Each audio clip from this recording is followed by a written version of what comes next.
तर बाडव्याची स्वच्छता चाललेली माझी आणि एवढ्या राड्यातनं मिस्टरांना सँडविच मेकर सापडलं बघा. तर लगेच टोमणे मारायला लागले. नुसतं आणून तेवढं ठेवायचं, करायचं काय नाही. तर मुलगी म्हणायला लागली, अहो ब्रेडच नाही, नाहीतर आता लगेच केलं असतं बघा तिनं. आता हे बापलेक मिळून माझे खेचतायत हे काय मला कळत नव्हतं का.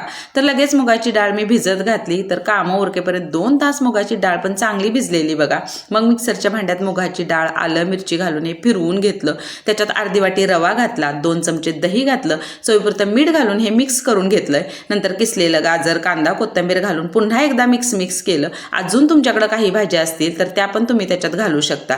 चिमूटभर खायचा सोडा तेवढा घालायचा बघा. मग सँडविच मेकरला तेलाचा हात लावून घ्यायचा, बॅटर असं पसरवून घ्यायचं त्याच्यावर. मग चीजची अख्खी स्लाइस त्याच्यावर ठेवायची, थोडीशी काळी मिरीची पावडर भुरभुरायची, वरून पुन्हा बॅटर घालायचं. मग चीजला आत असं लपवायचं बघा, दिसलं नाही पाहिजे. मस्त आलटून पालटून सँडविच भाजून घ्यायचं. तर बिना ब्रेडचं हे हेल्दी सँडविच बघून मिस्टर म्हणायला लागले, एवढं भारी लागतंय हे, तर करायचं की अधूनमधून. यानं पोट सुद्धा अगदी टमटमीत भरतंय बघा.